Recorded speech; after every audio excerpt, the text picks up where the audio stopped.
tired of reading the shit, honestly.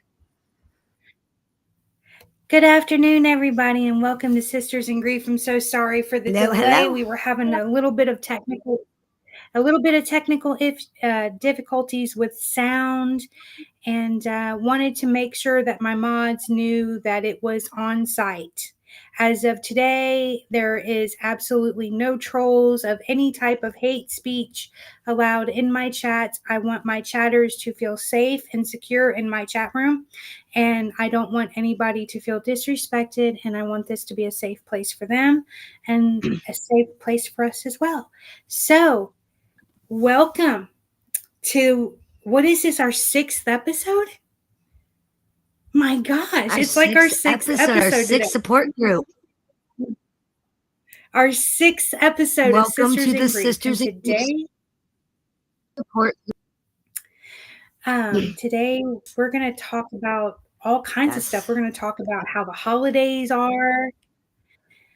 First, I'm going to shout out the chat. Let me go all the way up. D's of grief. Yes. Yes. Real quick, should we open with a prayer like Mr. Trock suggested? Absolutely. I think that would be great. Should we? Yes. Okay, you guys ready? Yes. All right. Heavenly Father, we come before you with heavy hearts, lifting up each and every one of the people on this chat, everyone that this stream is going to reach.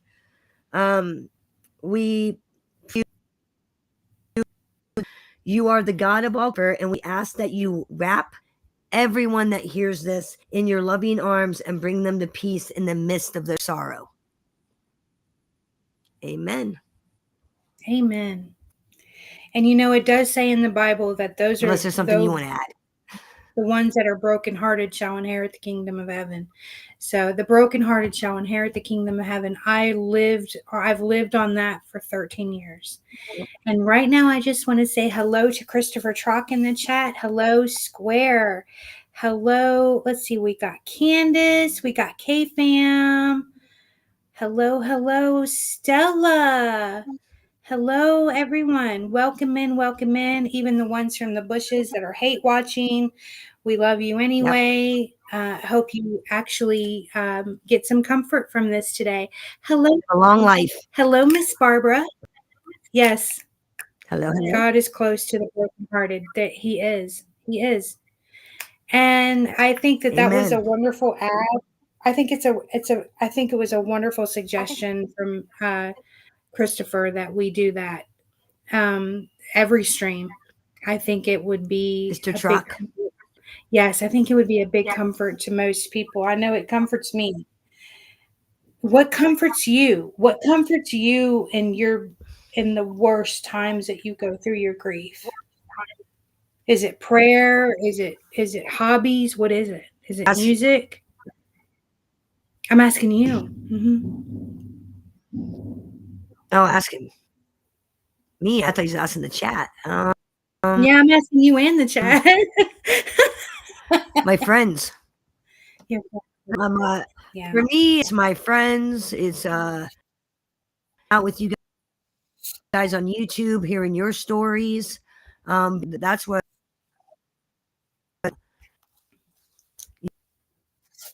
really low is. I can call up Harlan, cry to, and vice versa.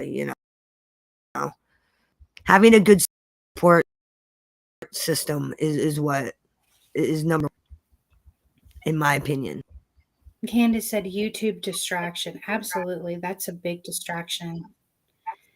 And it helps, believe it or not. It actually helps. I channel it. Amen. Yep. This whole thing. That's how I channel my this whole grief. This channel that I have, this the community that I've now belonged to, all the people that I've met. This is how I get through daily struggles, because every day for me, everybody thinks that, oh, well, she's this, she's that, and da whatever. But I wouldn't, like I've always said, I would not wish my life on my worst enemy, because what the losses that I have been through would have put anybody else in the bottom of a bottle or the bottom of an alcohol bottle. But I've held on by just strong enough of a hair that I've made it this far. And so now I'm just trying to help others. So I'm going to go ahead and ask people in the chat, what do you do to get through the loss? What helps you the most to get through the day when you're having a bad day? What do you do? Do you cry it out? Do you pray it out? What do you do? It comes in waves. So when that wave comes, what do you do? How do you deal with it? Do you snap at people? I know that I'm very snappy. You can ask people that are closest to me. I have a tendency to take people's head off, and my tone, I don't mean to until somebody checks me with it, and I'm just like, Bambi, I'm having trouble hearing you, and it's going in and out on your end. You may need to drop out and come back in. Bambi, did you hear that? Bambi, we can't hear you, honey. Hey, Nick. Be right back. She said she'd be right back. Hey, Nick. Thank you for coming in, and thanks for watching. And let's see if we can get Bambi back.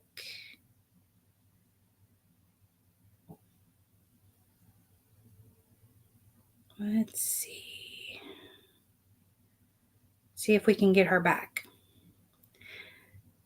We're just having all kinds of issues today with the stupid sound. Sorry about that. I mean, we were even freaking late and everything else. So, but yeah, I mean, it does come in waves. It comes out of nowhere. The one time that I walked into a freaking dollar store, Dollar General, and it was probably, I don't know, it was a few weeks after my husband died, because he died December 10th. And then, so it was right around Christmas time. And Christmas time is like my favorite time for everything.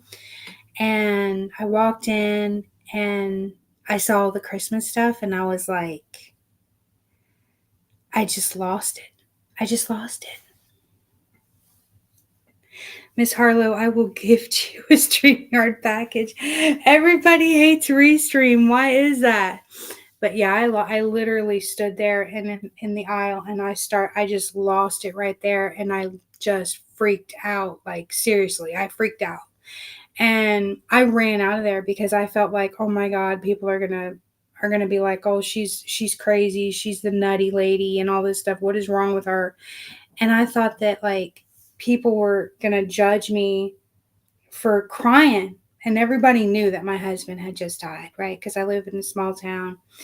And nobody actually judged me over it. They felt really horrible. People were coming out checking on me. I mean, I couldn't even drive. I was that upset. So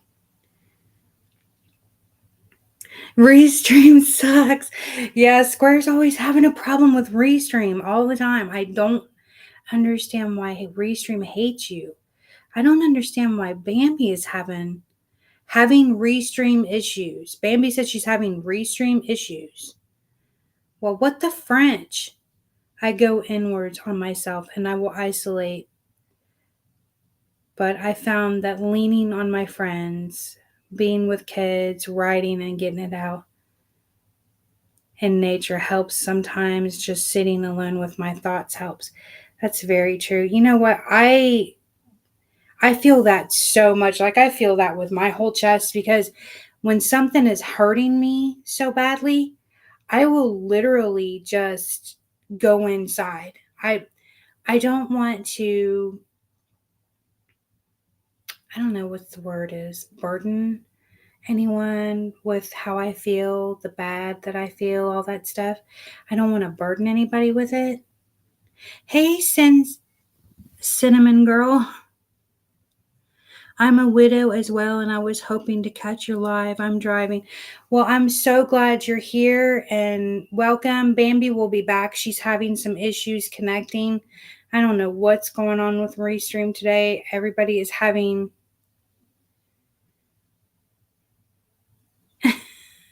You need 20 seatbelts when you get in the car with me? Are you kidding me? Whatever. Restarting my stuff. Okay. Christopher, you do not need 20 seatbelts. I do not. You are literally the worst driver ever. And speaking of driving, that actually brings up a good point. Does anybody else, like when the weather starts to break like this, is this like part of something that they do? Like if it's like nice outside, you go out, put the top down or open your moonroof, whatever you got, and turn on some music and just like right at dawn, at dusk, just hit the road and just keep driving and just blare your music. Now that for me is like some of the best times. I can actually I can feel him with me when I do that. I can feel the ones that I lost. I can feel them when I'm on the road. I don't know, when I'm on the road and I'm driving, I don't know, it just gives me a certain peace or something. I guess. I guess that's the best way to put it. It's peaceful situation. It's a peaceful, especially when it's pretty out and it's just, these freaking country roads are like they're like they snake around. I'm so used to them and just fly around them, And I always get told, "Get your foot out of the radiator," and I have a little problem with speed, but it's okay. My biggest thing is to have constantly remind myself I am all that my kids have left and no choice but to be strong for them. Hardest thing is the holidays and birthdays. Hello, Miss Angie. That's another thing. How do you guys deal with the holidays? Are the holidays hard on you? I know Easter's coming. That was always a big deal with us. How do you guys deal with the holidays?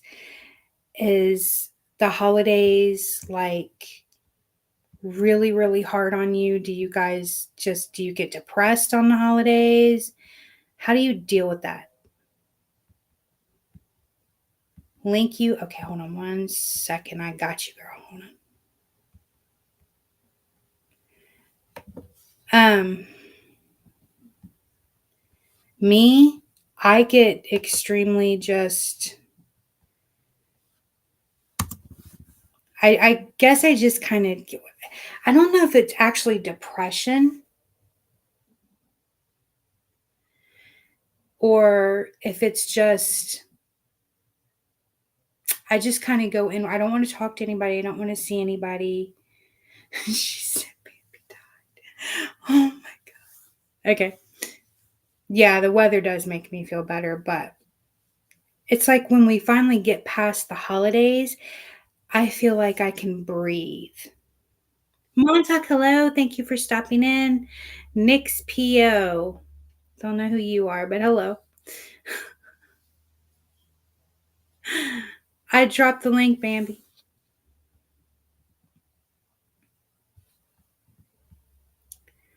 Let me see. I got you back, girl. I got you back. Now, let's see if we can hear you. Oh, can you hear me now? I can hear now? you great now. Maybe? I can hear you. Okay. Loud and clear. My computer is acting silly.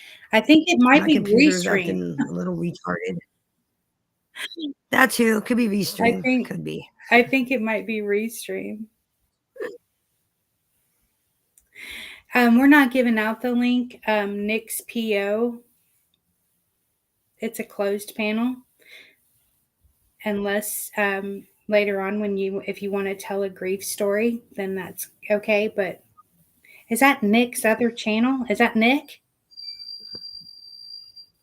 No. Uh-uh. No. That's somebody being silly is what that is. Oh, okay. This is not the chat is it for a silliness. Troll? This ain't that kind of chat. Save that stuff so it's for, another. Yeah, this. Hi, Scottish Deborah. This is not. Yeah, not Nick's kind of PO is a troll, you guys. So if you guys can just 86 them, they're gone. I don't want them here. We don't accept trolls. Come back on another stream. Come Yeah, back on another stream, and you can be silly all you want then. Yeah, today's not the day. I don't know if I'll ever accept a troll back in my chat this is a again, safe but space. yeah. For like the next hour, this is a safe space for people to share, find comfort, learn tools to deal with grief, which is a very serious topic. It's not something to be made fun of or to laugh or to take lightly. A lot of people struggle with it. A lot of people. Grief can lead people to unalive themselves. Grief can lead people to severe drug abuse and drug addiction and other addictions.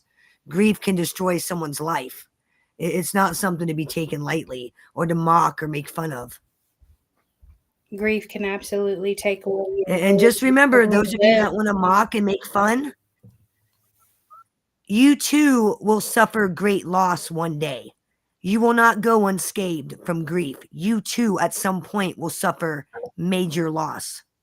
So it's not something to be made fun of. No, absolutely not. And I put together a video about grief and help and can somebody please if you wanna play it, Harlow? Oh yes, absolutely. Play the video. Do I have it?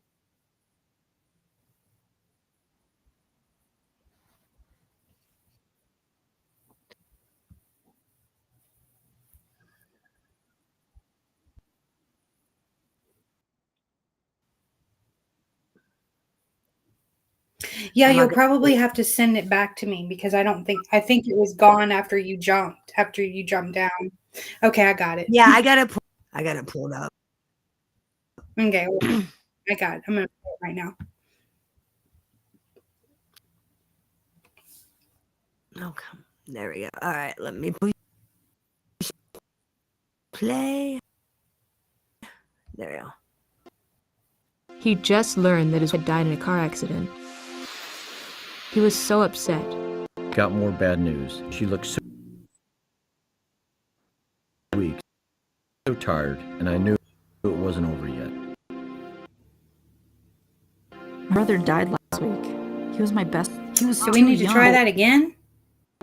I've been married for 8 years, and suddenly I'm getting divorced. I don't know how to talk to my kids about it. I feel lost. These are moments of grief and loss. They are powerful personal experiences and felt immediately and sometimes even long after a difficult, life-altering event. Loss is often simple to identify. For instance, the death of one of the most profound experiences people endure. Other losses are harder to deal with, illness or financial hardship after a change in income. Losses might not be felt in one specific, but they can have a sense of people's thoughts, feelings, actionships. Grief is a reaction after a loss. Sometimes grief is overwhelming, like sadness or anger following the death of a loved one. Grief is experienced over time, like feeling depressed or losing pleasure in daily activities following a massive life change. People experience grief in different ways for different lengths of time. Some people feel deep sadness multiple times a day, and other people might feel relatively constant sadness.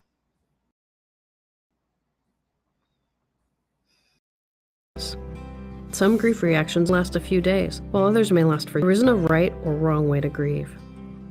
When someone experiences grief following loss, there are some simple things to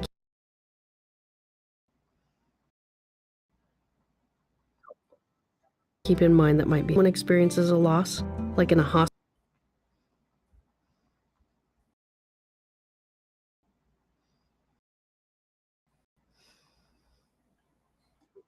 or during a phone call. Often the best is to offer a steady presence. Emotional connection might be the only thing a person really needs. Be accepting. Expressions of strong emotion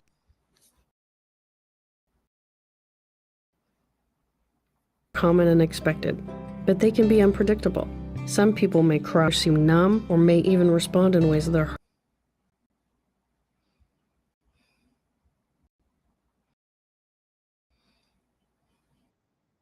hard to understand, like change people's reactions.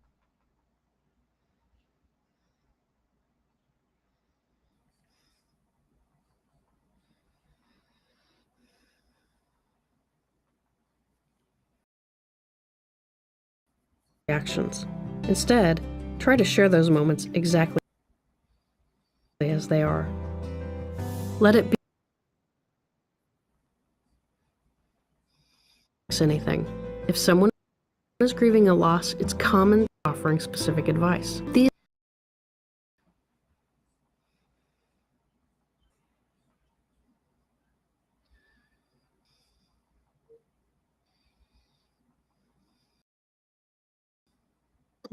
losses, however, generally don't have emotions. A grieving person might feel hurt, invalidated, misunderstood, or even guilt if they think emotions are wrong. Keep it simple. Spending time with a person can be a great comfort. Share a meal, take a walk, or call or text someone with a simple hello. Grief can last. Sometimes immediately following a loss, but forgotten later on. Loss can be very meaningful. While grief and loss are painful experiences, they are not mental health disorders. They can, however, leave someone vulnerable to developing a mental health condition. If someone develops symptoms of a mental health diagnosis after a loss, there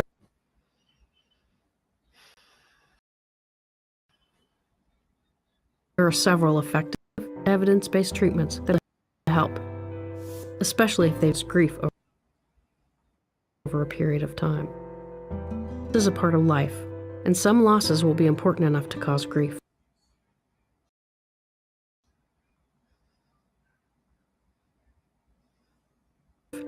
While painful, grief can also be a way to honor a loss. It can be meaningful in and of itself. Grief is not wrong.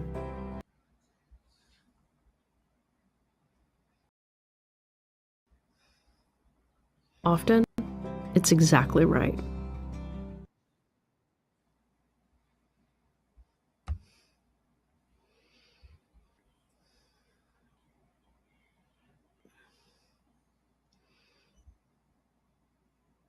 Little video I put together. Yeah, that really hit hard.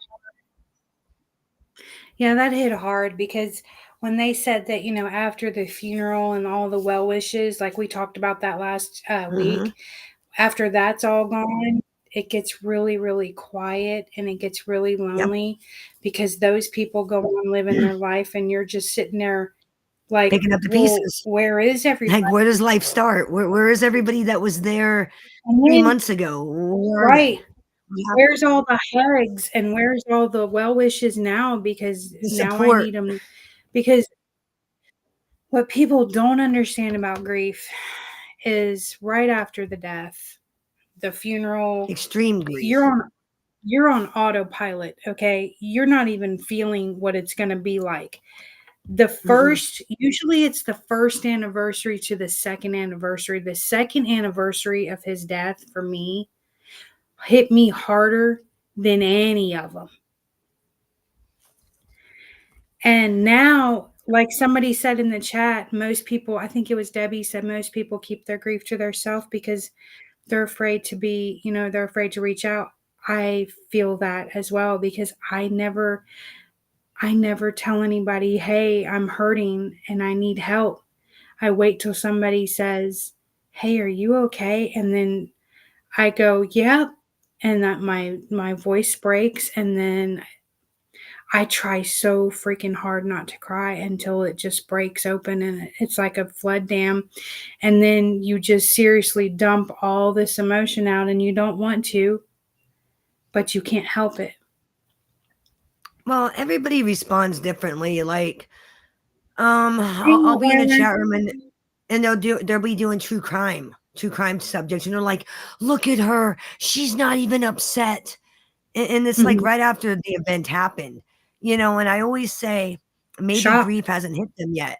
Maybe grief hasn't hit them. Like for me, it didn't hit me until months later. Months later, I started feeling the effects of the loss. Like that first month, I was okay. I felt okay, I'd keep going, no big deal. And it wasn't until a month or two later that I started having panic attacks that grief actually took over. So I try not to judge people based on their initial first emotions of once they lose somebody, because it may not hit them till a month later, it may not hit them till a couple months later. Jeez, God, It all hits Deborah, people at different times, I'm so and not sorry. everybody handles it the same way. Yeah, You like to think you like to sit there and go, "Oh, if that was my kid, I'd be an absolute mess." Well, you don't know that until you've experienced it for yourself. You don't know. You can think that. You may be the exact opposite. You may be completely fine that first month during the funeral, during everything, you may be completely fine. And then it hits you. You just don't know. So I try not to judge people based on their initial response. Oh, look at the husband. He doesn't even look upset. You don't know what they're doing behind closed doors. You don't know how they're going to respond a month or two later. You don't know. Grief hits everybody differently. It affects everybody differently. Absolutely. It does. It absolutely affects you completely different. Yeah, and there's different kinds of grief. There's grief, and then what I like to call me when you lose something or someone that is so dire that like I tell most people, I live half alive. I'm half alive. And for the first year of my initial grief, I was waiting for death. I couldn't wait. I wanted to get COVID. I was like, God, I hope I get COVID and die. Like I know how fucked up and sick that sounds, but like losing my husband was like I lost my life. You got to rebuild, you got to learn to live without that person, somebody that you saw every single day for 22 years, somebody you relied on, somebody who was like my husband was my entire world. And right. Losing him was like it was like my whole world collapsed. And I'm still trying to figure out how to rebuild and be the person I was before. And I don't know if I ever will be, the Barbara that was before, his death. Does it get easier? Yes. A lot. I mean, it does get easier in time, but it never goes away. It never fully ever goes away. And I'm sure some of you know what I'm talking about. It's always there. Absolutely. It's always fucking there. It's like a dark cloud that's always fucking there. It never fucking stops. And you have to understand that what she's saying, that does not mean when you feel like that you wish death would come, that doesn't mean you're suicidal. Yeah, it wasn't even that what she's talking I should refrain. It wasn't that I wished. It was just I didn't care. And I'll be honest with you, I still don't care. I still don't care. If I die tomorrow in a car accident, oh well, God's will. At least you'll be oppressed, right? I'm sorry? So I know exactly how you feel, because for 13 years now, I feel like if death came, I would greet him as an old friend, and I'd be like, take me, my daughter, and my husband, please. Exactly. Please. I'm not gonna, fight. I just, everybody that I ever loved is gone. What am I fighting for? But I lived through that for a long time now.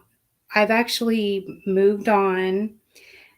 There's still parts of me that have not moved on yet. And to be honest, when you are a widow or a widower, you're a hard to love person. And that's just the way it is. And I'm going to tell you why you're hard to love. First of all, because you know what it's like for the worst thing to ever happen to you happen. So basically, what can anybody ever do to you ever again? Yeah. Ever again after nothing. that? Nothing. There's nothing. Oh, There's nothing anybody could say cheat? or do. Short of killing one of my kids, there's nothing. There's nothing that's going to rip my heart out. Because like I said, I call it, I live half alive. Half alive. As depressing as that may sound, it's just the reality.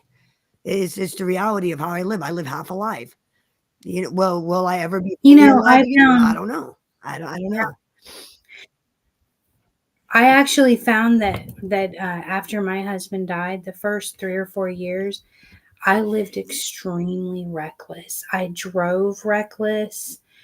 I didn't care. I would literally go out and just get into fights, Oh, pick fights with anybody. I did not so you were care. one of I those. lived Gotcha. You were one of those. reckless. Okay.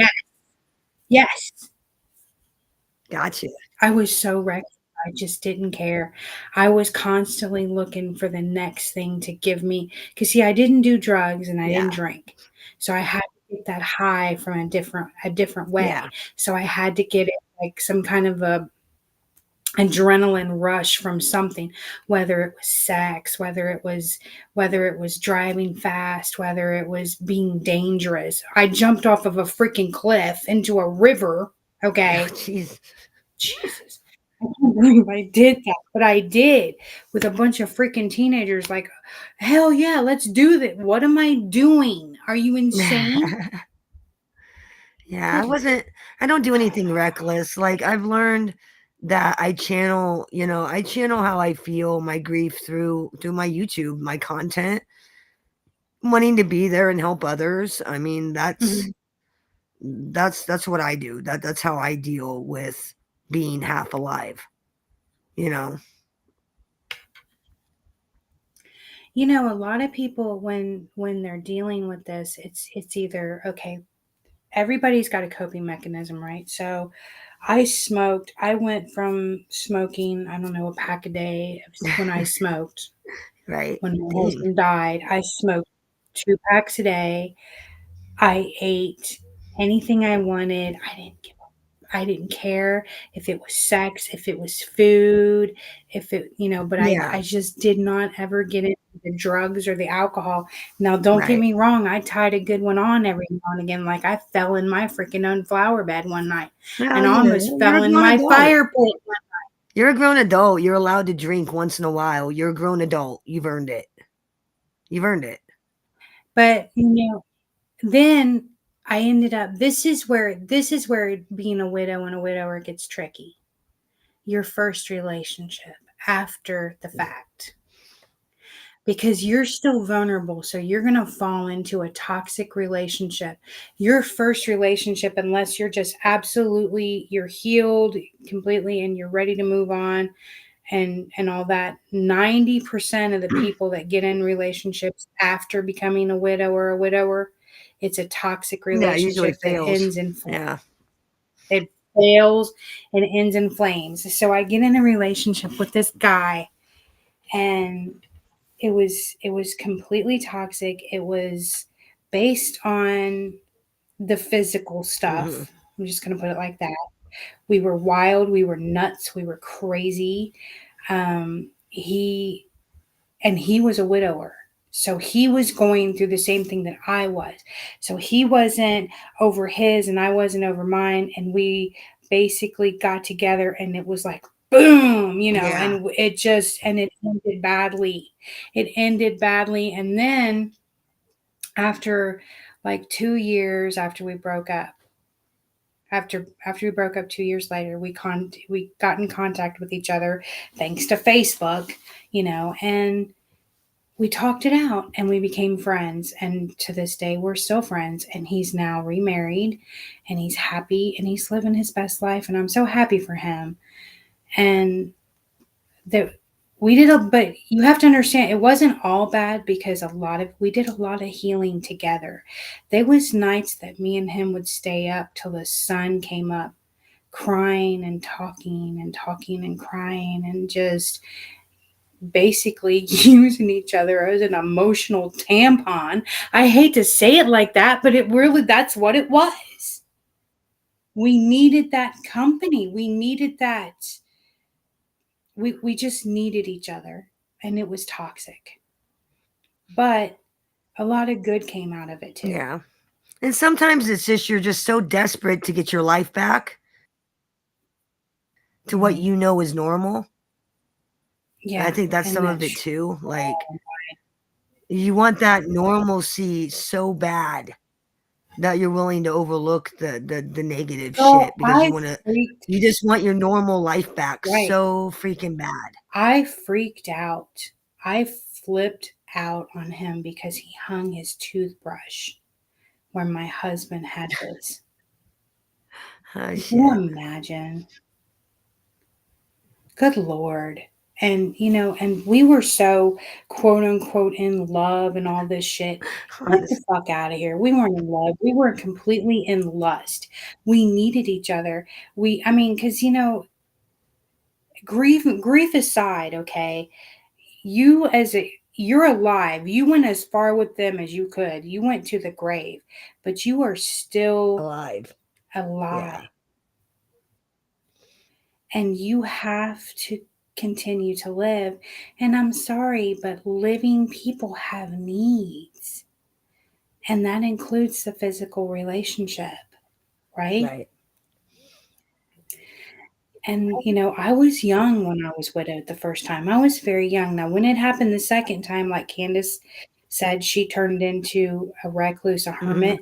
That happened to me for like a year after the second one died. I just shut I'm down. still a hermit. I'm still a hermit. Shit. Yeah, I shut down. I couldn't speak. I have people all the time, and up until like maybe couple of years ago, maybe like 2 years ago, people would ask me all the time, ask me out on dates, ask me this, ask me that, and I just basically threw myself into this like self discovery thing that I was going through, Right. and I was all about that and had no time for nobody. And then like people were, wanting to ask me out and stuff. And I would literally just be like, I don't date. Well, why not? Because I don't want to. Yeah. I mean, you know what I'm I saying? don't. I mean, I don't want to. I don't want to date. I don't, because I don't want to put myself out there see, I don't anymore get because it's that. not worth Nobody, my like, I don't get that problem. Like, my family, my parents, kids, nobody's like, why don't you go find somebody? I don't get that issue. And I think a lot of it is because of my age. I mean, I'm 46. I'm 46 years old, for fuck's sakes. I mean, it's not like I'm in my 20s. I mean, my life is literally half over at this juncture. You know what I mean? You still alive, girl. You Maybe get I out there got and get your like, groove back. yeah, but maybe like another what? Realistically, maybe another 30 years left, probably. No, that's 30 years to get your groove thing Yeah. going, I had girl. 22 years of my Get your groove. I'm good. I'm good. And honestly, the no, way you need to get society is, who the fuck wants to? I mean, look at the way society is. You can't trust nobody. You I can't. mean, I no, you mean, can't. you Because can't. it's like, how do you even do that? I mean, look How do how you evil even do the it? world is. Like, and I'm not talking YouTube. I'm talking like the outside world. Like, look how evil the world is. Everybody's gone fucking mad. Everybody. It's gone crazy. Everybody is went mad. Exactly. Everybody's trying to con Not only somebody. that, Everybody's trying to kill somebody. Everybody's trying to fuck the other person over. I mean, yeah, I mean, hell, look at YouTube. Look what people are doing on YouTube. Just to people that are strangers. It's it nuts. is. But you have to be careful. You have to be so freaking careful. Yeah. Dating anymore is just insane. It's like, oh my God, And you got, and and then if you have kids, people don't want to see you happy. if Oh you my God. got And if you have kids, you got, kids, that's a whole other story. if you got kids, you have to worry about if the person's a pedo. I mean, you got to practically do a fucking FBI background check on somebody, especially when you got Yeah, kids, exactly. because you just never know. I mean, people are just, the world is not a good place as of late. It's definitely not like it See, was in the 90s. I guess I had it differently because, see, my daughter wasn't alive. If my daughter had lived, my life would have been completely different. I would have had her, and I wouldn't have been chasing something, a feeling that I Yeah. had with my late husband. Like, I wouldn't have been chasing something that I couldn't find all that time, Right. and not healing the part of me that was so broken that I could never love again. You know what I'm saying? And Candace, that's awesome. Who was David your husband? K-fam, some of that's your age and being a male. Some of that's just your age too. The whole recklessness is you're a young man. I mean He's young. that's normal. He's young. That's normal. The we're targets too. Men actually read obituaries and stalk out There widows. are people that do Oh that. my God. Yes, there are. Jim I Terry. belonged to a That widow. Jim Terry guy does that. I belong. That Yeah, fucking I that guy belong does to a that. widow and widowers group on Facebook, right? And this had been like maybe 3 or 4 years ago. And this guy reached out to me. Oh, I'm a widower, blah, blah, blah, whatever. And I just messaged him back and forth on Facebook, no big deal. And when I shut it down because I just kept getting some off the wall vibes from him. And I started doing a little bit of digging, and it turns out that this guy was a predator, and he actually goes after widows and stuff like that. So I was like, oh, hell no. So I turned him into the group, and they kicked him out. But I mean, as soon as he's kicked out of one group, he's in 50 more. No, You yeah. know that. It's a professional con man. That's a Free professional, side. yeah. It's a professional con man, and it's sad that especially women that are widowers that have children, they're big targets, Oh, yeah. especially for the sicko perverts out there. Yep. Because they already know they're vulnerable and the children are vulnerable, so they're going to go after them and they're going to seek them out. I mean, I know that for a fact. Yep. Well, look how many how many lonely hearts killers were there, like serial killer wise? How many lonely hearts seeking out lonely women that they can There was manipulate? killers on the freaking dating site. Yeah, Like I mean, each dating app, like Plenty of Fish and all that shit, they all have a killing story. Yep. I've got in fact, I got an online dating story I'm going to do on one of my streams coming up pretty soon about a case of a girl who got catfished and murdered by a freaking couple. Groomers too, yep, and they go after people with children all the time. They sure do. It's freaking disgusting.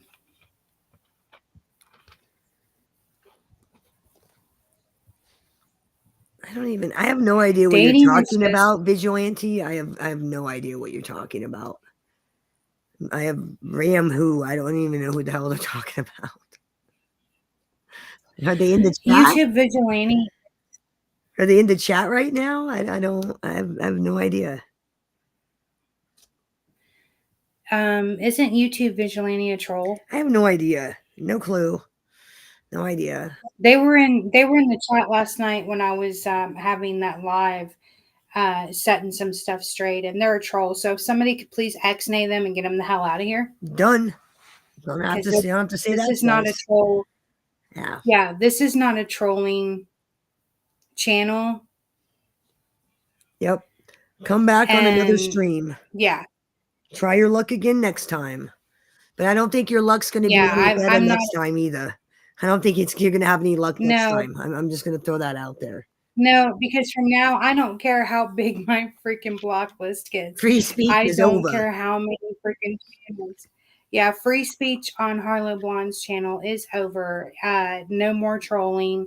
No more anything on here. That it's done. You trying to say no more bullshit? I will have you questioning your own existence. No more bullshit, huh? No more bullshit. No more bullshit. I said my piece. I counted to 10, and that was it. I gave her 45 minutes of my time, waited. She was unblocked. She didn't show up, and that was it. Yep. So there you go. Now I'm off to bigger and better things, and they can sit over there and just be obsessed. And stew. Yep. Yeah, exactly. Besides, I'm trying to help people. You got other things to do. I mean, you got so many projects going on and so much better stuff to be doing. I know I don't have time for it, and I know you definitely don't have time for it. Neither one of us got time for it. No, I don't have time for it. Keep your hate on your own channel. I don't have time for it. I don't have I actually have a life outside of YouTube. I have a relationship. I have all this stuff going on. I have actual relationships with people, with like real people, like you touch them and everything. Hey, MRH, thanks for coming. Hello, MRH. Thank you for coming in and stopping by. Yes. But yeah, I'm so glad that we could make this stream and make it a safe place for people to come in. And if they just want to listen, that's great. If they want to share, that's amazing too. Um, it's all up to you. If you feel like you just want to sit back and listen, and that's completely fine. Just if you want to do that, if you could do one thing for me, if you could hit the like, that helps our channel, that helps our content be pushed out so we can help others like you guys. How many of you guys know If you any of you ever heard of or know the 3 C's of grief? You guys ever, anybody in Mhm. chat know what the 3 C's of grief are? If not, I will tell you. First C. Yes, please tell us. First C is challenge. As you guys know, grief presents many, many, many challenges. Many. And the first step is to recognize the challenges and take steps towards navigating them. It's very important to recognize the difficulties and allow yourself the time to feel the emotions that arise from your grief. Change is a second C. As you guys know, grief's a process. It's a process. I mean, straight up, both internally and externally. You may experience changes in your routine, your daily life, relationships. Even it may even change your sense of self. So recognizing change is very important. And the last C is connection. And honestly, I think connection is probably the most important step because and obviously connection is you need to stay connected with your loved ones and seek support from others. Connecting with others can help you feel less alone and provide a sense of community. So I think connection is number one when you're going through grief and dealing with grief. Stay connected. Because like we talked about, when the funeral's over, everyone leaves. Got to stay connected. Make phone calls. Stay connected to people. And if you don't have anybody in your real life, find somebody in a group like this. Find people that are, that are similar to you, that are going through the same things and can understand what you're going through and can provide the proper support. Also, counseling, group therapy, stuff like this also helps. So those are the 3 C's of Grief grief. counseling. Grief counseling. Grief counseling saved me. Grief counseling helped me navigate because grief is unlike anything else. Grief is different from regular depression, any kind of depression. Grief is completely different. Yes. Grief is different from angry. I mean, grief is like everything. Like, think of every emotion you can possibly have and just mix them all together. That's basically what it is. And it comes all at once sometimes. It's just like I was explaining before, like I have a tendency to bite the head off of people, and I don't mean to. Like, I have to really watch my tone sometimes. And I have to and when I do that, people need to tell me that I'm doing that so I can, apologize and back down and be like, oh my God, I'm so sorry. This is what's wrong. Like, I'm frustrated. I'm this, I'm that. I'm so sorry that happened. And I'm so glad. Christopher knows all about it. Candence, I'm so glad that you were able to find us and, feel at home. I'm so glad because that's the whole point. That literally is my goal for YouTube, is to help people. And that's how I channel my grief. If I can help you, then you helped me. So I'm so glad. That makes me very happy. Yes. That somebody feels that way. That makes me very, very happy. Yes, I'm so glad. And I hope we are helping you guys. I really do. I hope we are helping you guys feel, not alone, feel, somewhat normal in your struggles, and that's why I always share my stuff. Like on my streams, I always share because I want people to understand that you're not alone. Yeah, all of us, I struggle with you guys. Oh, what? Bambi's not perfect? No, I'm not. I'm quite flawed. And, I want you guys to feel comfortable and know that you're not alone. You're not alone in your struggles every day. You're not alone in your tragedies. You're not alone. I too struggle with tragedies. I too struggle with grief. I too struggle with, other things. Absolutely. Absolutely. Yep. It is such a freaking terrible thing to go through. And sometimes, and we've talked about this before, you could be grieving the loss of a relationship. Just like a young lady I was speaking with through Miss Bambi yesterday, she has to grieve the loss of what could have been and what might have been. And that's a damn hard thing to do. That's grief too. Yep. Because she's going to have to grieve that relationship but I told her, if you don't let go of the past, God cannot bless you with something good in With the the future, yeah. You can't move to the future if you're hanging on to the past. You No, gotta you let go. cannot. Sometimes holding on causes more damage than letting go. And especially when you're hanging And on to a letting negative go, thing. When the person is negative, that can be right? so Yeah. damaging. So damaging. And grief can turn into a negative thing. People can grieve in negative ways. Grief can turn into negativity and turn people bitter and stuff like that.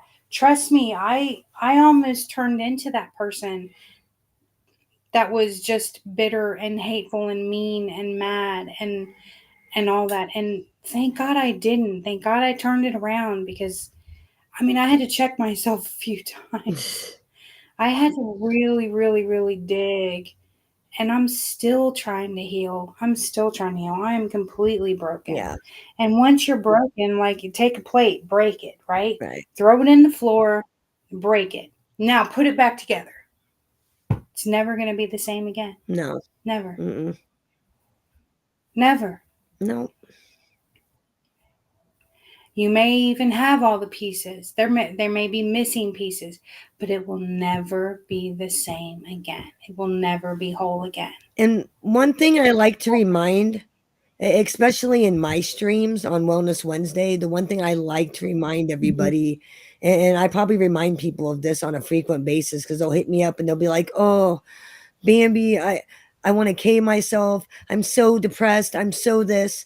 And the one thing I always try to remind everybody is no feeling is final. No feeling's permanent. How you feel right now is not going to be forever. It's not going to last forever. I mean, you may be sad one day, then 2 weeks later, you may be happy and laughing your ass off and totally forget you were sad. No feeling is permanent.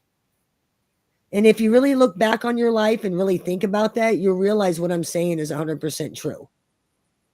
100%. No feeling is final. Absolutely. And I think that's hard for a lot of people to understand, because when you get into that depression, that loneliness, that sadness, it feels like it's never going to go away. It feels like it's going to be forever. Like, oh, I'm going to feel like this forever. When in reality, you're not. If you look back, no, it's not always like that. You have your ups and downs, and grief is a roller coaster. Sometimes you're up, sometimes you're down. And that's just the reality of it. And you've got to learn to understand that. And it's kind of like tricking your brain. When your brain is in that negative loneliness point, you've got to trick it and remind yourself that, what, this ain't forever. How I feel right now is not permanent. It's not permanent. It just feels like it's permanent. Absolutely. Absolutely. That's, pain is temporary. Yeah. I try to tell people that pain is temporary. And of course, people going through pain is like, are you kidding me? Pain is temporary. Yes, I'm not kidding. Pain is temporary. Pain does not last forever. And one of these days, the pain that you feel right now is going to turn into a memory that you can look back on and that you can actually smile. You see, I'm 13 years into this journey, right? And I'm to the point now where I can look back at him, look back at the things that we did, the silly stuff that we did, and his death is not the only thing that I see anymore. And also, if you're dating someone, right? If you're seeing someone, make sure that they understand that you will always love that person and that person is always going to be part of you, but don't make them live in their shadow. If you're doing that, then maybe it's too early for you. And sometimes, I mean, even I still do it to this day. I mean, sometimes I think, wait a minute, do I put my partner in my late husband's shadow? Do I? I have to actually constantly, ask myself and reevaluate stuff sometimes. And then there's times, and he tries to be he's very understanding about times where I just want to be by myself with my thoughts and I don't want to talk. I'm not talkative that day, or I'm in a bad mood, or whatever, because like my birthday's coming up, right? His birthday and my birthday are days apart. And in between our birthdays is our anniversary. So could you imagine, the month of May used to be so horrible for me. Now the month of May is actually a magical month for me because I take the whole month. That's when I go on vacation. That's when I do things for me. I buy pretty dresses. I get dressed up. I go out of town and I go have fun and all that stuff. And I stay the hell off of the internet. I put it away. I try to stay away from it. I mean, I'm not saying I stay off the internet like the whole time, but when I'm out and about and I'm doing stuff, I never post where I'm at, where I'm going, who I'm with. I keep it to myself, right? Because when you're grieving and when you're trying to, live your life, navigate this whole new life and experience and all this stuff, you have to give yourself some grace. And you have to remember that the times that we live in now are just full of people that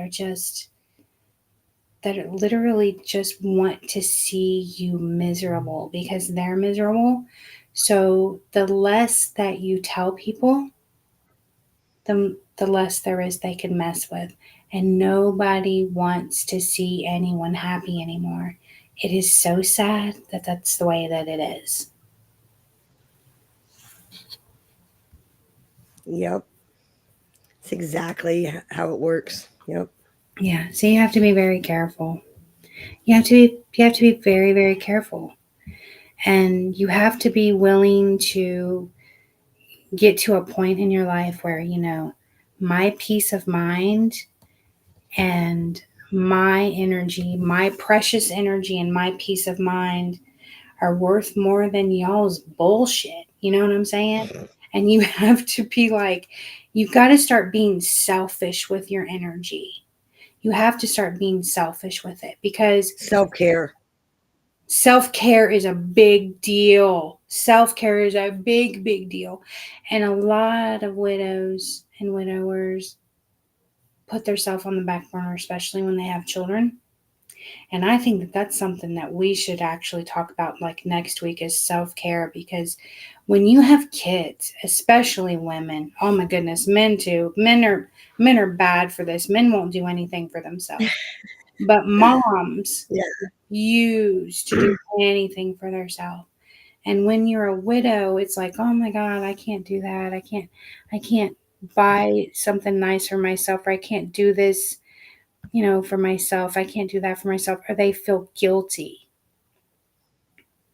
No, you actually need to get out there and take care of you. You have to feel good about yourself. You have to celebrate you. And you know what? Do not be scared. Listen to me, girls. Do not be scared to romanticize your own life. You're drinking ice water, drink it out of a freaking beautiful glass. Drink it out of a wine glass. Drink it out of, something fancy. Buy freaking, the gold colored silverware. Sit around your house in a gorgeous dress. Do your hair, do your makeup. I don't care if you're just staying home. Yeah. I don't care. Romanticize your life. Freaking get a book. Draw a bubble bath. Put rose petals in it. Have a nice dinner. Romanticize life. Absolutely. Have a nice dinner. You know what I'm saying? Make it just what, you can do all these things for yourself. Who cares what anybody else thinks? Do it for you, because self-care is so important. And we're going to talk about that, because that is a big Or deal. go on YouTube. And I think or you can go on YouTube and raise hell. You can just go and go on YouTube and raise hell. You can always do what Tear I it did up. last night and just go on freaking YouTube and just cut bitches up. I was on one last night. But, that's sometimes you got to do that. Sometimes you got to drag motherfuckers. Yeah, sometimes. Sometimes you do. Right? But never be scared to romanticize your own life. That is something that I learned after my husband died. I lived alone. This was after, the failed attempt at a relationship. Jesus, what a nightmare that was. I was like, you know what?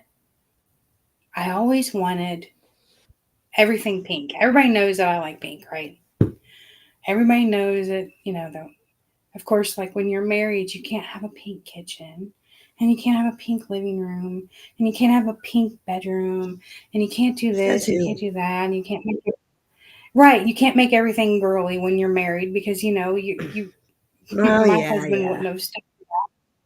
He wouldn't have stood for that. There's no way I'm living in a pink house. What am I, Liberace? Get the fuck out. Yes. So it was just me, right? It was just me, and I was like, oh, why am I not living in my little pink palace that I always wanted? You're never too old. It's never too late to do what makes you happy. Romanticize your life. So now I live in a pink palace. It's not a palace, but it's my house, and to me, it's my palace, right? I don't live in a pink palace by the water or nothing like that.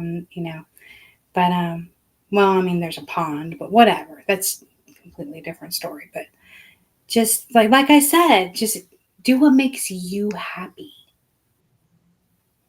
Do what brings you peace. You like makeup, you like hair, then start doing makeup and hair. Hell, you might even get so good at it. Do makeup tutorials. Get into makeup groups. Now, I wouldn't suggest the ones on YouTube or Facebook, because they're catty as fuck. But just letting yourself do stuff that you like to do, like I love dresses. Like I get online and I look for like the most feminine dresses that I can find, just like fairy tale looking, just it's outrageous the shit that I buy. But you know what? I mean, it makes me happy. Why not? Right? Right. If Barbies made me happy, I'd have a whole bedroom full of Barbies. They probably would. You're saying I should plan another guy's night and shave another buddy's eyebrows. I never told you. I suggested that you should shave his eyebrows. I just suggested that that's what we used to do back in the day. But you cannot blame me that you did that. You did that. Stop shaving people's eyebrows. Stop shaving people's eyebrows. Hey, now it makes him feel better to blame you, Harlow. That's how he copes. Makes him feel better. You know what? I have strong shoulders. Put all the blame on me. Burn a candle. Yes. Burn the candles you've been hoarding. Yes. Yes. I love candles. I love candles.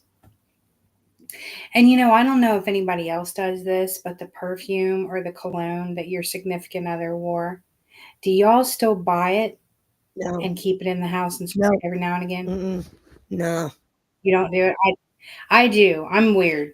I guess I'm weird. I don't know. Well, again, my shit's still fairly fresh, you know? I haven't had years and years and years and years to adjust. My stuff's still fairly new, you know? Hmm. And I'm trying to practice the art of not being I don't want to be sparked by memories. You know what I'm saying? Because then I'll get depressed and then I don't want to deal with that. I want to keep moving forward and kind of, I don't want to say forget the past, but not be reminded of the past all the goddamn time. I get. Right, right. Yeah, absolutely. No, because the past is the past and the future is the future and the Right, now is now. You have to live in the now. You don't have to. right. And sometimes, like in the beginning, like in the first few years, I felt like if I didn't acknowledge him constantly, if I felt guilty for smiling. I felt guilty for moving on. I felt guilty for enjoying myself. I would literally feel guilty because I felt like I was cheating on him. I was because he's not here to enjoy it. So why the fuck am I enjoying it? Finally, I had got myself out of that stage and I moved on. And then I started was like, okay, so now what? That's when I started the whole like, who am I without Michael? Who am I?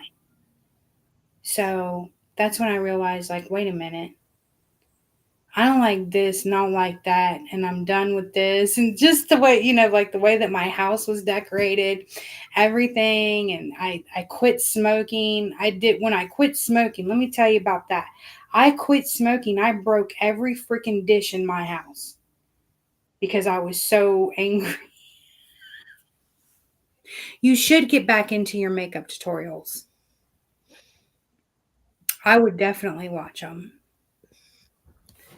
You have an art. I Yeah. mean, you're gifted, you're beautiful, you should share it. But yeah, when I quit smoking, I literally broke every freaking dish in my house, every single one. I regret nothing. Don't waste your talents, people. Don't waste your talents. No, don't waste them. Make sure that you're, if it's music, if it's makeup, if it's working out, make sure to hang on to it. And you're not going to be the same person that you were when they died. You're going to constantly evolve and you need to embrace that and and and know that, you know, the person you'll always love that person, and the person that you were with that will always be there, they'll always be in your heart, but the person that you are becoming and that you will evolve to be, you're still you, but you're going to be a little different. And then you got to basically figure out who you are, if that makes sense.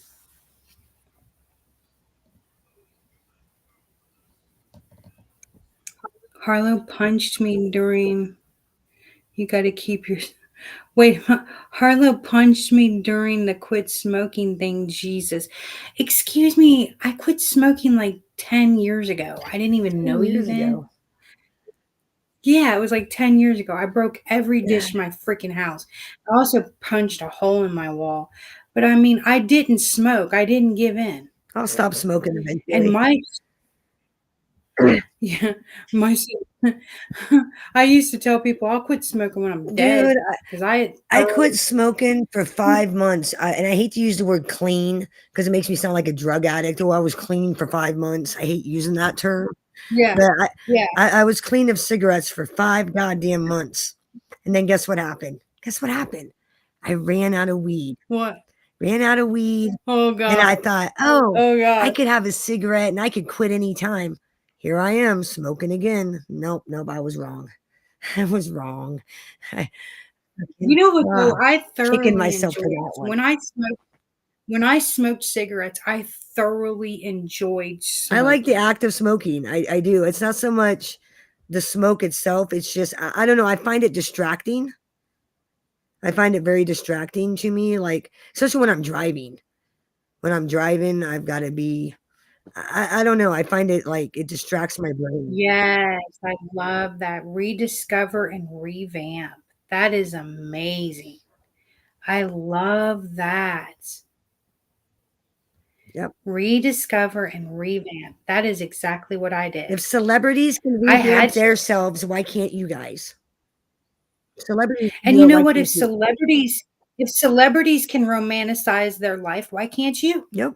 Who Celebrities, said you can't? celebrities use filters. They use makeup. Why can't you guys?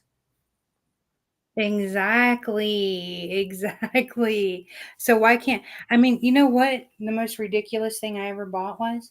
And I'll tell you because I have 10 of them. What's that? It's the most ridiculous thing I've ever bought. They are these giant, just ruffly robes, the sheer ones that Mhm. tie, and they have trains on them. They come in all different colors, and I own 10 of them. I I call them think the I'm going widow. to.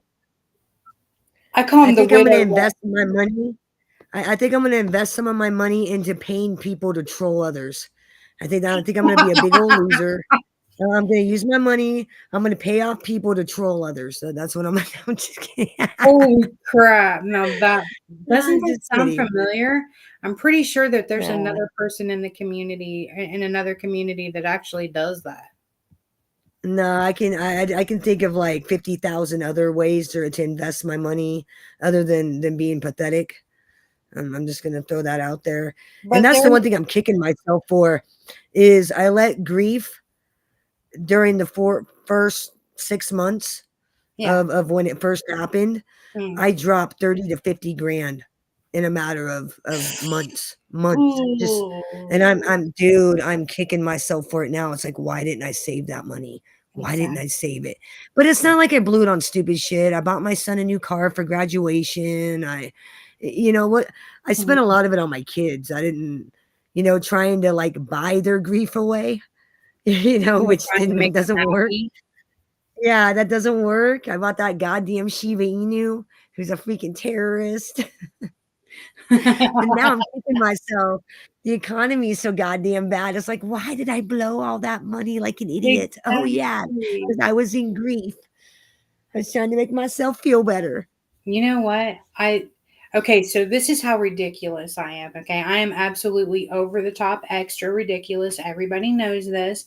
I have a cigarette holder, even though I don't even smoke anymore. Where Cigarette I can holder. sit there. Yes, girl. I'll put on Hey one of Deborah. those robes and put a cigarette in the cigarette holder and do freaking pictures and stuff like that. But anyway, I bought it for a costume that I was doing, and my girlfriend, this was like 2 years ago, I guess, calls me on the phone. She's gonna go. She's like, she calls me on Halloween. She goes, Halloween day.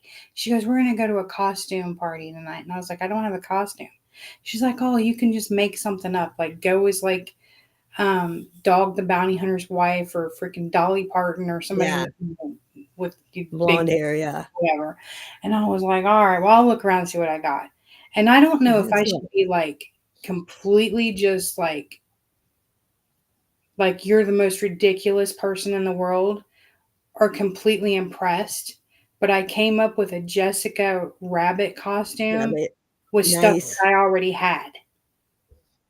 I had the red nice. wig, I had the opera gloves, I had the red dress, I had the white There you go. fur stole.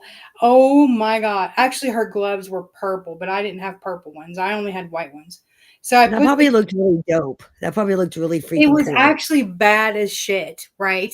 I And bet. I had a waist trainer, and I put a waist trainer on because you had to look, cartoonish or whatever. Yeah, I'd be like that super thin. Yeah, Right. like a And corset that sucks in I everything. Yeah. literally put this together, and she's like, "Did you go buy a costume?" And I was like, "No." And I was like, Should I be worried about myself?" Why do I have this stuff? And like I even put a cigarette on the tip of the cigarette holder and walked around with it. It was great. It was awesome. I mean, Nice. I'm that extra, y'all. Seriously. So put that in your pipe and Very nice. smoke it over there. Okay. Smoke it.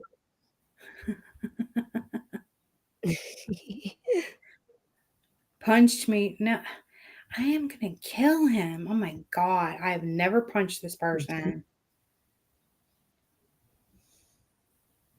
Jerry's good friends with dog. Who is Jerry? I don't know. I think Chris Truck's just making up names now and just throwing it in the chat room. I think he's just making shit up at this point. I think he's just making stuff up. Well, you know, those guys from Boston, you know how those Boston guys are. Oh my god. Oh yeah, because you're from Boston, Trog. Did you know that you were You know from how those Boston guys are. and did you know that I may or may not have all kinds of different lamps in my house? Because apparently if you have lamps in Well, your you house, know. they all have to be the same lamp. I don't know, it's really weird. But whatever. Harlow, I don't care about what kind of lamps you have in your house. I have a life. I don't. I'm sorry, Harlow. I love you, but I don't care about your lamps. No offense. I'm not lame. Do you care about the flowers that I got a couple of months ago that you guys like take No, pictures of them and no. like go over In them? fact, I didn't even know you got flowers. In fact, I didn't even know. That's how much I don't stalk people on the internet. Yeah, we do not support stalking of people on the internet to pass your time No. during your grief response. We don't support that. And we don't recommend it. It's not healthy and yeah, we don't recommend that. No. You know, now that you're from Boston, Chalk, now you have to wear a Sox jersey and your dad's going to come down from heaven and beat you. Does this mean I gotta walk around my living room and show off my lamps that are inconsequential and non-important? Do I gotta do a video where I show everybody Well, I my mean, lamps now? Is if that what's I going on here? wait a minute, because like I have a tendency to actually go buy my own flowers sometimes when I feel like I need flowers, fresh cut flowers in the house. Do I need to like take pictures from all angles to make sure that everybody knows that they're actually in my house or no? Nah. Only weirdos worry about that shit. Only fucking weirdos. Hey, Nah. investigation, I do not. We do not recommend that type of behavior, okay, to pass the time in your grief. That is not going to help. Actually, we don't Mm-mm. recommend that kind of behavior in serial killers, but okay. You know, Yeah, that's making others feel bad is not the way to channel your grief. I'm just yeah, gonna throw or that out there. actually making others feel better is not a way to make yourself feel better, even though it you might feel good in the moment. I mean, Yeah.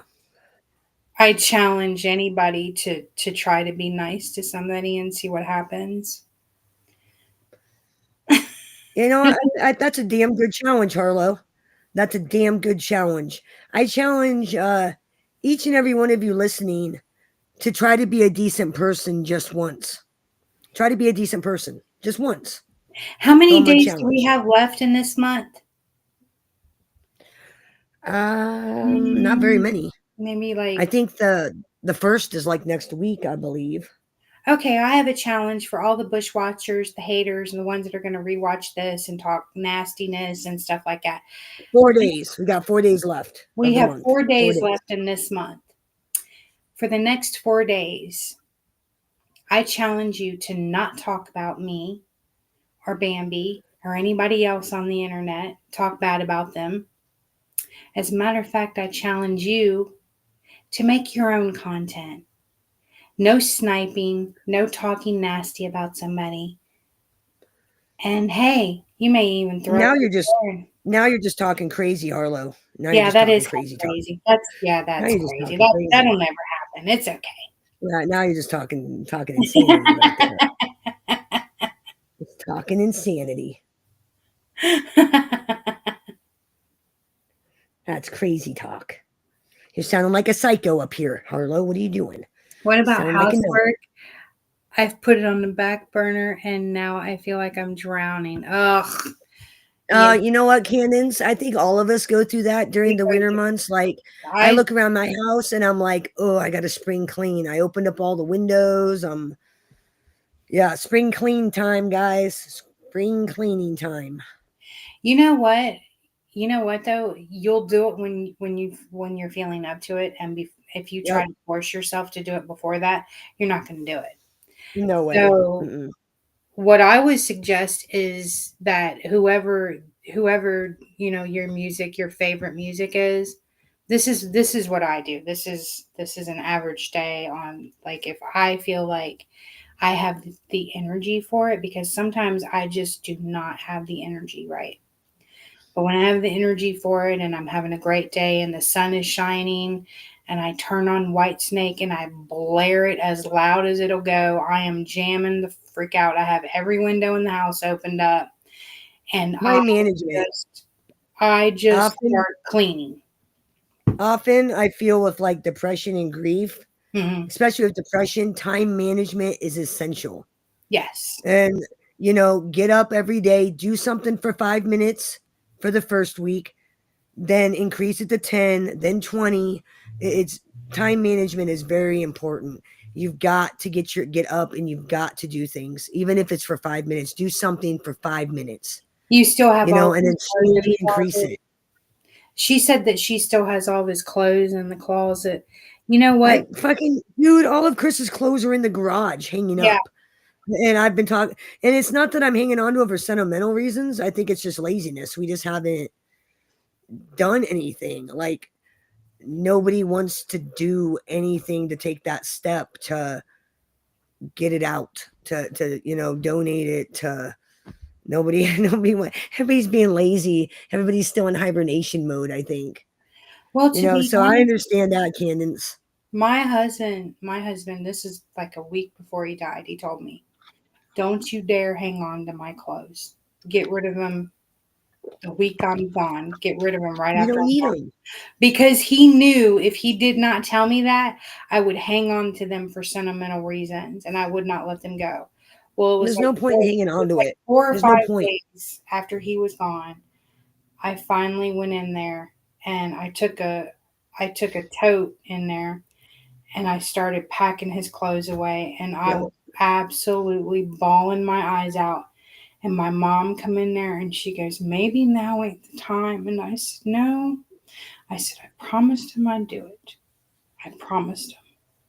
And I'm Well, I keeping. was lucky. I had, my parents, my, kids, friends came up and, helped us clean out the house and do everything that we needed to do, and it's like and at this point it's just, I think, laziness. Nobody Mhm. wants to like load it up in the car. Nobody wants to, take those steps. Cause I mean, you don't need them. What the fuck do you need underwear and socks and clothes that you will never wear?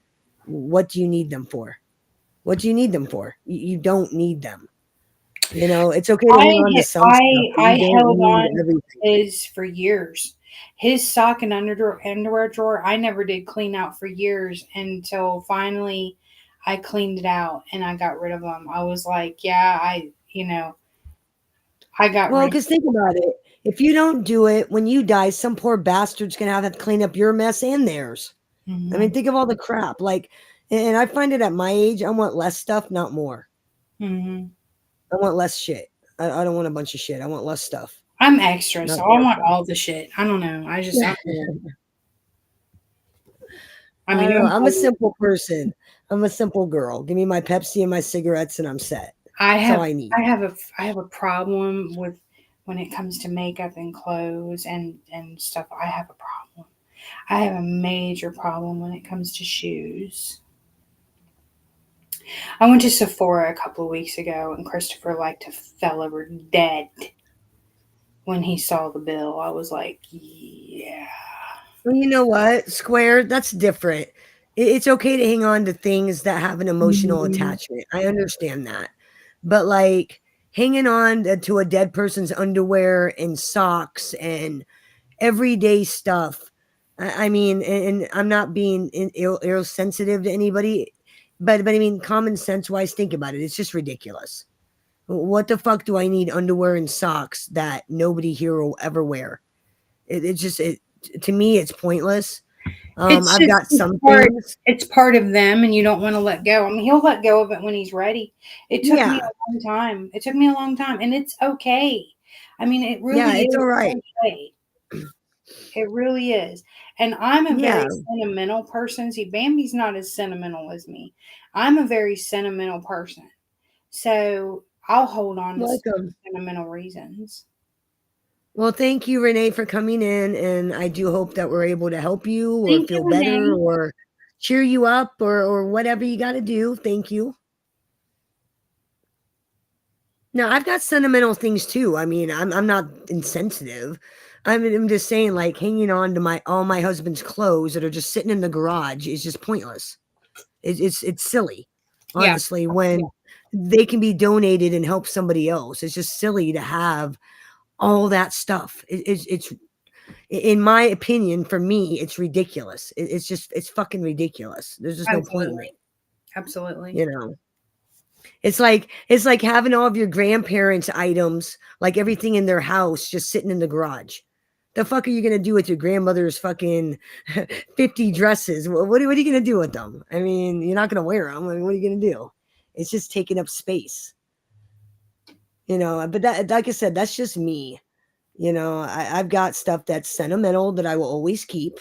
That's never gonna go anywhere until I die, and then my kids can do whatever the fuck they want. But like all the other stuff that's just trivial, there's no point. There's no point in keeping it. There's just no point. We'll get there eventually. I have a feeling this spring we're gonna be doing a lot of emptying of the house. Like, cause when he died, that week, the like 2 weeks later, Hmm. my parents, everybody came up and we just thoroughly cleaned and organized the entire house. You know, packed up the things that we were packing up. Everything's in the garage, and now it's just moving it on to the next place, just moving on to the next step, you know. Because I'm not big on hoarding. I'm not a hoarder. I'm not big on that. I think hoarding can be very, very unhealthy. Yeah, it does. I'm not a hoarder. I'm a collector. There's a difference. No, there's collecting and there's hoarding. Huge difference. No, don't pull that collection shit on me, Harlow. Come on now. You know better. I have a No better than collection. that. I have a collection. I collect beautiful dresses. I collect shoes. I collect vintage items. I have a couple of freaking haunted items, actually. Yeah, I've heard about your collecting. Yeah, I've heard. But I just, yeah, Hey, you know what? If it makes you happy, then so be it. I I mean, mean, I'm on freaking, um, I see, I'm at that age where I'm like, you know what? When I die, somebody's gonna have a ball in here with all this dude, stuff, I mean, shoes. look at what I do, dude. I collect gun lighters. Okay, I collect Yes. gun lighters And that they're look like so guns. For badass. fuck's sake. Oh my god. I mean, it's so pointless and trivial. Like when I die, my grandkids are gonna be like, "What is this for?" It's to make freaking women. It's to make freaking pink-haired women think that you have a gun. Yeah, it's so I can get pink-haired pigs to call the ATF on me, accusing me of having an Uzi. That's what it's for. I mean, yeah, but it almost kind of makes me want to freaking smoke because I want a gun lighter. You know, some of them, man, I could fucking beat you to death with it. It can be a weapon. Jesus, I that I is can I can amazing. knock you out and set you on fire with it. It's a twofer. Because a lot Yeah, of them but are metal. They're first of like all, heavy you have metal. to So it's remember like, man. you have to remember what they said today. My feet are too fat to wear heels, right? That's what they You know, I think I'm gonna post a fake picture of my feet. I'm gonna post a fake picture of my feet, get everybody all stirred up, get all the foot fetish weirdos all stirred up. Oh my God. And then what really got him triggered is I actually posted a video of my real feet to debunk the whole line. She's got fat feet and she can't wear heels. Well, Really? Harlow, don't feel bad. You know, everybody gets all stirred up when I make fudge. Everybody's all pissed off that Bambi makes fudge and sends it to people for free. They Oh gets all my stirred God. up. This is Feet Gate. This is Feet Gate. Like Feet Gate. Fudge Gate. It's Feet Gate. Feet Gate 2025. I'll have to Oh make my a God. picture Coming of picture. tomorrow on on Feet Hot Gate. Talk with Arlo. Feet Hey, Gate. Gen X. Feet Gate. Yeah. I think everybody should start posting pictures of feet on their channels just to be facetious. We should all just post a picture of feet. Hello, I'm going to Jeanette. post a picture. Thank you I'm for going to get coming Nick in. Romano to do it. I'm going to get everybody to post pictures of feet just for the fucking shits and giggles. Yeah, we're so That's sorry what for I'm your going to do. loss. We're so sorry for your loss, Renee. It's so I'm so sorry. Jeez. That's a lot of loss in such a short time. Dude, my grandparents, Great.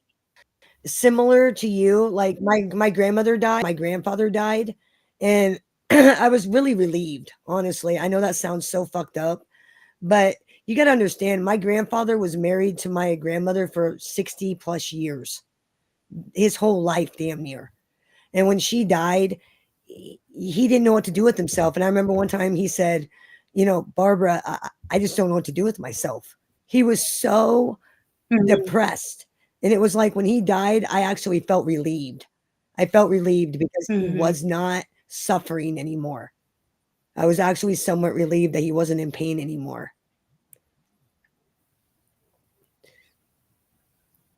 Oh yeah, Square, you got to post a picture of feet. Everybody's going to post pictures of feet. That's my goal. That's my homework for all of you guys. Is we're gonna post pictures of feet. This one picture, community post. This one picture. Hot Talk with Harlow tomorrow is called Feet Gate. Yes. Hot Talk with Harlow and Feet Gate tomorrow Feet Gate. at 4 p.m. Yes. It's all about the feet, baby. Yes. All about the catch me on Feet Finders. That's right. You gotta make this money. That's right. We always try to end the show like laughing and giggling, cutting up about something, because seriously, it's a heavy subject, and we don't want you guys leaving depressed. Feeling I want you motherfuckers depressed. That's not the point of this. We want you to feel better. Yeah, right. To feel a lot better about everything. And just so you guys know, Harlow and I reserve all rights to sell your feet pictures on OnlyFans. Just so you know, we reserve all rights. I reserve all rights to my feet. I'm going to steal those fans. God damn it. Catch me on Feet Finders. How about that? That's right. Make me dollar, make me holla. Dollar, dollar, make me holla on the Feet Finders. That's right. It's okay, Gen X. You can catch us tomorrow for Feet Gate. You'll love it. You're gonna love it. You know what? And tomorrow maybe I'm gonna run this by Harlow, but maybe for Easter, maybe we'll have a feet giveaway. Maybe maybe we'll give one lucky viewer like $50 for posting the best feet pick. I think we should have a contest. Oh my I think we should have a contest. I think we should have a feet contest, and whoever posts the best picture will receive, like, I don't know, $50. I'll cash app you $50. I like to do, that's what I like to do on my channel. I like to do giveaways at the holiday contest, little things just to let you guys know you're appreciated. You know? Yeah. That's my thing. I think we should. Broken heart syndrome is real too. It really is. It is a real thing. We actually talked about that in one of our episodes. Yes, we did. I just can't believe today's our 6th episode. I know. Like, that's crazy. I know. I can't wait till it's our 100th episode. Wait till our 100th episode or our 50th episode. I know. Shoot, even our 20th episode will be big. 20th episode, we got to like throw some kind of a like special thing. And K-Fam, next week's support group meeting, it's your turn to bring the cookies for the group. It's your turn. You got to bring the cookies next week. Renee, you got to bring the punch. You got to bring the drinks. K-Fam, you got to bring the cookies for our next meeting. There better be some Oreos in that mix. And don't be spiking the punch. Yeah, no spiking the punch. We gotta keep this sober. You gotta watch K-Fam. He'll spike the punch. Yeah, watch him. He's a wiry one, that one. You gotta watch. Good Lord. But definitely join us tomorrow at 4 p.m. for Feet Gate. Yes, and for those of you that follow my channel, I plan on going live in the morning, bright and early, for all you workers to start your day off. I have no idea what we're gonna do yet. I'm kind of bouncing between Old West content and, mobster content. I don't know. I'm still figuring out what we're gonna do in the morning, but I'm definitely going to go live in the morning. That is, if Harlow and Chris don't keep me up all goddamn night like they did last night. I should be live bright and early. Should be live. We couldn't we couldn't help it. We saw that video where they made of me and they put me in a fake car, a fake pink car, and I was like, I want to do one. And then yeah, can you believe these fucking Chris and Harlow kept me up till damn near 1 o'clock in the fucking morning. 1 o'clock in the goddamn morning, damn near. Those two assholes. That's why I didn't go live, because it was you guys' fault. You guys kept me up all goddamn night. No, I'm just kidding. Oh my god, it was so funny. Dude, I wouldn't have it any other way. It was so funny though. I wouldn't have it any other way. I had a blast and wouldn't have it any other way. What the hell's a wine biscuit? I'm not sure. The hell is that? Chris said, I will bake fresh wine biscuits and pepper biscuits, also Greek cookies. Okay, Greek cookies, but what the hell is a wine biscuit? Is that something you put in wine? Is that cookies that you add alcohol to? Do you add like wine is to that the cookie biscuits? dough? Is that like biscuits that you put like freaking alcohol in? I don't know. Yeah, like buttermilk, freaking all get messed up eating these. Chris is throwing out food I've never even heard of. What the hell is a pepper biscuit? I'm not real big on peppers in my cookies. Not real big. Peppers in my cookie dough. I'm not real big on that. I do not spike punch. That is my friend, and I'm not responsible for their heathen actions. Sure, you're not. Sure, you're not responsible. Sure. Hey, I'm not responsible for anybody's heathen actions. I am an angel. Ask anybody.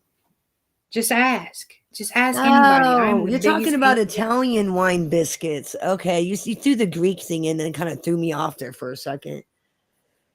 The hell's an Italian wine biscuit? You add red wine to it, just like I said. You add alcohol to the dough, red wine. Does it turn pink? Not really. Damn it. You would think with like a cup of wine, it would make the dough kind of a pink color. You would think. We're so glad that you found us. Thank you so much for finding me. Yes. And Bambi, we're so glad. Even though they say anybody that comes over here is now a target. If you come and hang out with Harlow, you're a target. Well, target me all you want, cocksuckers. I've been on the internet since 1996. Okay, I've been in chat rooms since 96. This internet thing ain't nothing new to me. And YouTube, I've battled Angel Gotti. I've battled rapists. I battled pedos. I'll battle you too. You ain't got nothing those fucking clowns ain't got either. Believe me. Not a one of you am I afraid of.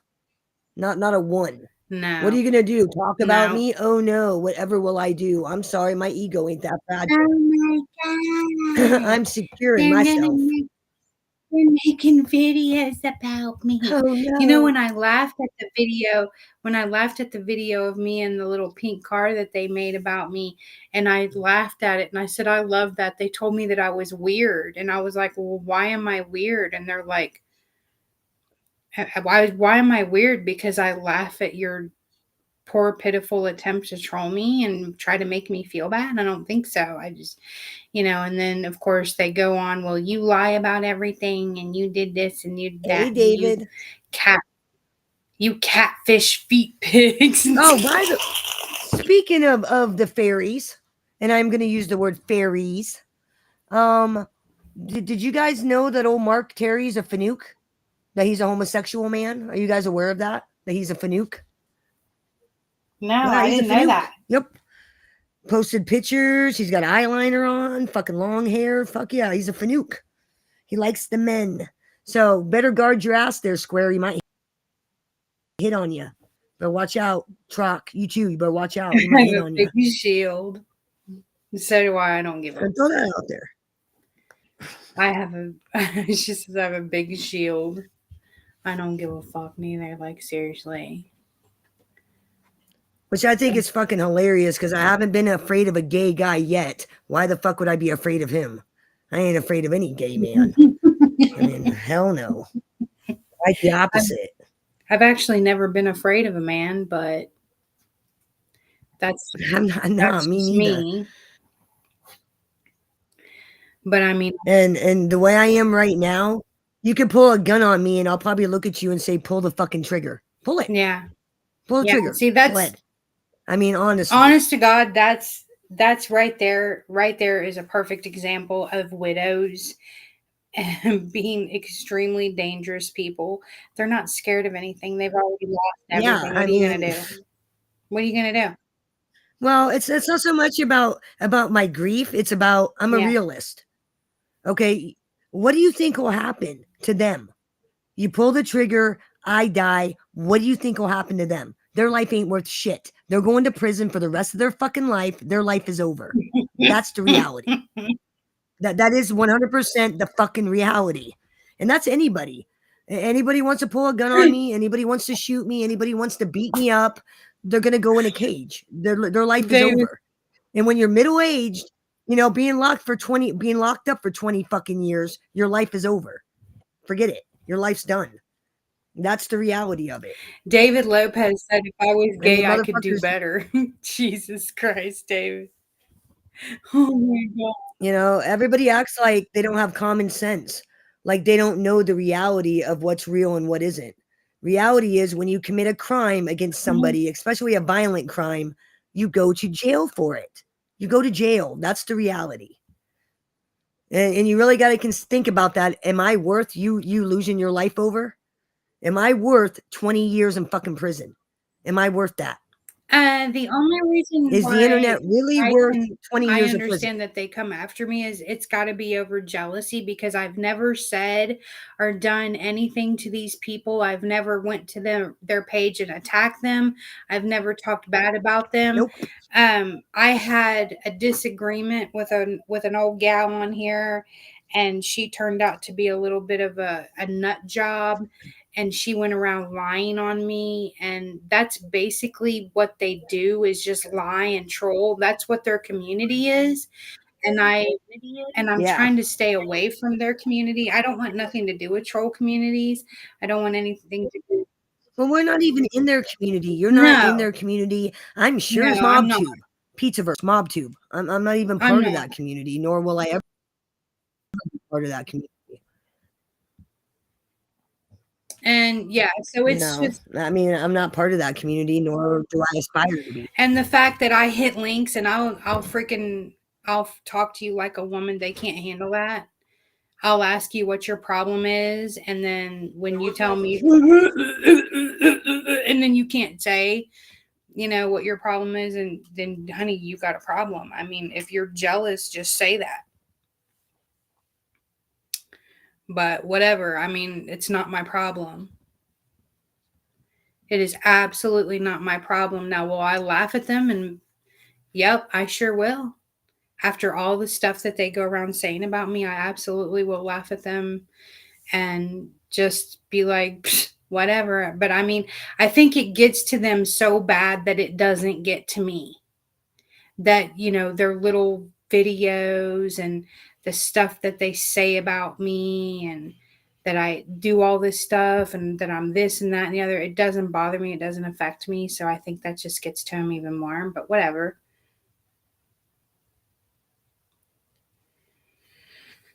But I mean, it is what it is. But yeah, exactly. Trolls are trolls, and it's just bad. Picture of feet. You sent me pictures of a goddamn grizzly bear. You sent me pics of a grizzly bear, not feet. God damn it. Feet, not bears, feet. You're missing the whole, said you never said the whole what point kind of of feet. the troll here, damn it. You said you never said what kind of feet. Okay, we'll go over this tomorrow in feet gates, y'all. But for now, we're going to shut this down, and we'll see you next week on episode season. Really episode season, yes. Episode 7 of Sisters in Grief. And what? Can you talk? Can you fucking talk, Carlo? What's wrong with you? It must be all the drugs I do, is what they say. Must be all those drugs. Must be all the booze, I guess. It's the booze and the drugs and, all the wild stuff that I do. Yeah, I don't hate. Pink. I want even the girls that hate me and talk bad about me, I wish them nothing but the best, whatever. I even unblocked her last night for 45 minutes and told her to come on to my channel, not screaming, not calling names, but come on to my channel and tell me what her problem is with me, and either hash it out or don't like me and just keep it moving and go your separate ways and stop talking about me. Because if you don't like me, don't talk about me, right? I mean, it's that simple. But, some people just don't get it, and they want to play victim and whatever. And then there's some people that are never going to learn, and some people just need to get punched. And that's unfortunate, but that's the way it is. And, I can some people literally punched right in their fucking stupid mouth. Well, a lot of people, there's a lot of people out there that just need to get punched. And I mean, that's the only way that they're going to learn. But I mean, I've never done anything to these people. I've actually trolled them twice now. They can let them live in their misery. Let them live in their hatred and their misery. It's not affecting me any. But the thing is the troll that I did, I posted on my page. I'm over here living my life.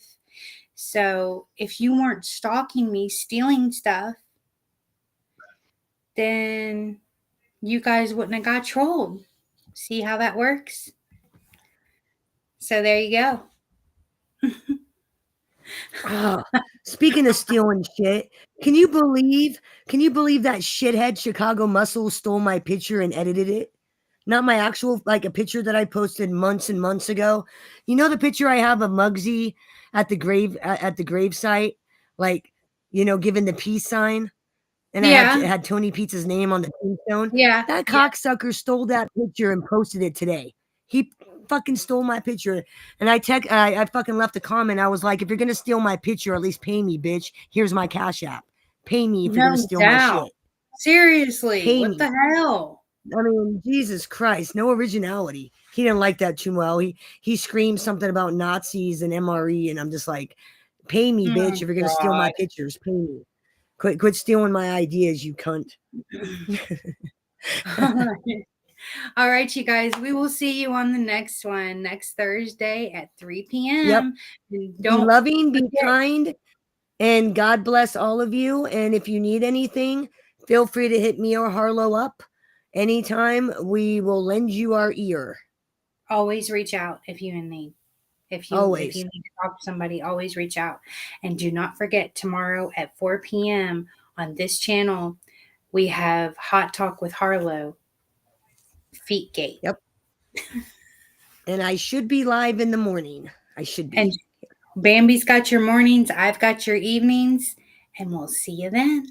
So we got them covered. They're covered. We got them covered. All right. Bye-bye, everybody.